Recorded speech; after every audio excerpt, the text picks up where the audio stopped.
వరంగల్ జిల్లా హన్మకొండలో ట్రాఫిక్ పోలీసులు విధులకు ఆటంకం కలిగిస్తూ దుర్భాషలాడిన ముగ్గురు యువకులపై కేసు నమోదైంది.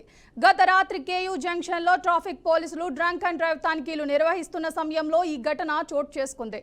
వాహనం మద్యం సేవించి నడుపుతున్న సాయి కుమార్ అనే యువకుడు తనిఖీల్లో పట్టుబడ్డాడు.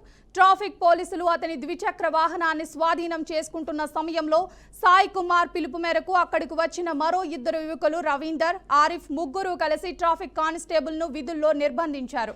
పైగా కానిస్టేబుల్ పై దుర్భాషలాడారు. ఈ సంఘటనపై ట్రాఫిక్ కానిస్టేబుల్ కిరణ్ కుమార్ ఇచ్చిన ఫిర్యాదుతో కేసు నమోదు చేసినట్లు కేయూ ఎస్ఐ సీతారెడ్డి తెలిపారు. ముగ్గురు యువకులపై సంబంధిత సెక్షన్ల కింద క్రిమినల్ కేసు నమోదు చేసి దర్యాప్తు చేపట్టారు.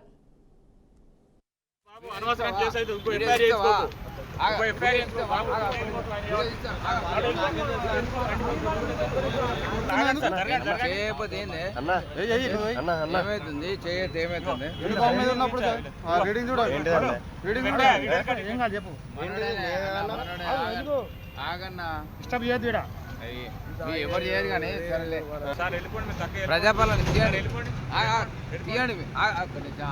వస్తే కూడా మీరు వీడియో తీస్తారా?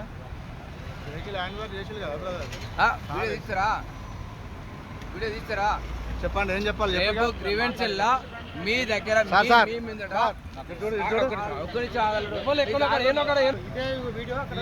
చెప్తాను మేము. ఇదే వీడియో చేసుకుంటాను.